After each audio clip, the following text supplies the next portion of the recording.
Hello guys and welcome back into a new brand video. Into this tutorial, I'm going to show you how to change or how to add filters in Instagram edits. So make sure to watch the video to the end and follow these simple steps. And if you find this video helpful, don't forget to hit the subscribe button and leave a like. So let's begin. First, after accessing or opening your app, you will be needing to start a new project. And to do so, you will need just to click on this button and it will allow you to start choosing the clips that you want to edit. Now, let's choose anyone. For example, this image that will become kinda a video. So it will just be repeated in a timeline. And simply, now we are on the editing panel.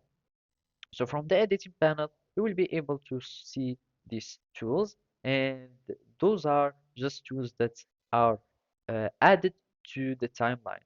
And otherwise, if you want some property wise tools, you will need to specify the items. That means if you want some tools to change or to edit specifically this video, you will need to click on your video. As you can see, other tools will be shown in the toolbar. And one of these tools is the filters.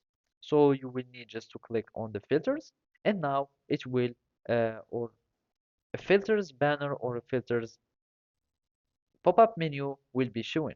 And after that, you will be needing just to apply the filters that you would like for your videos. And then you will need to click on done. And after that, you will be able to start exporting this video as it is. You can just click to export and then it will render the video. And after that, you will be able to share it. So basically, that's it. Thank you for watching and see you next time.